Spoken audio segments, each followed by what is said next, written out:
Hi, today we're going to make a quacking duck. How are you going to make a cup into a quacking duck? We're going to show you. In your kit, there's a blue cup.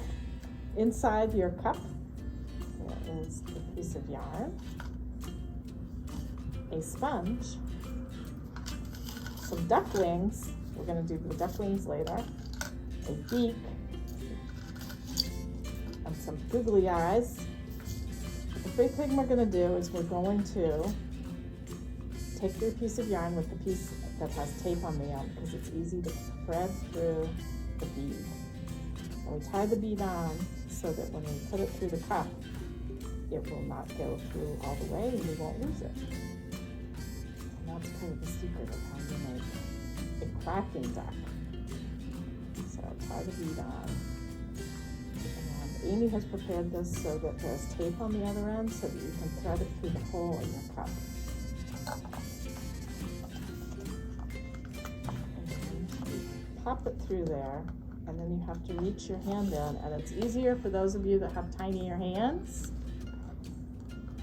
than it is for those of us with bigger hands. I'm having a little bit of difficulty getting it through.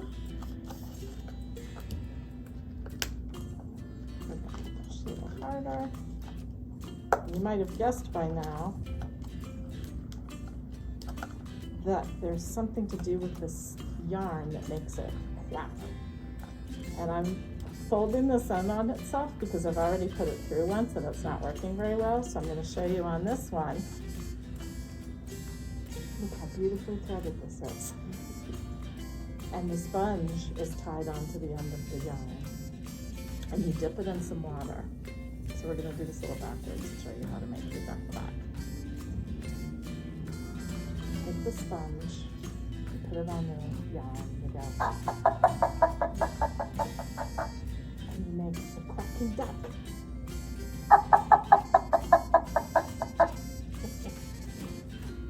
Quack, quack, quack, quack, quack, quack, quack.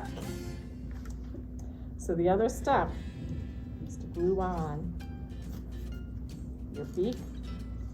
I'm sorry I've gone kind of around because it wouldn't thread right. But yours will because you have small hands. There's the beak. There's some eyes. See, your duck looks a little surprised. It's fun to say. Googly eyes. Surprise, it rhymes. And there are two wings in your kit.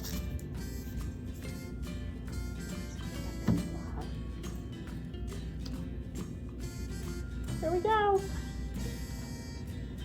I'm gonna make it quack one more time.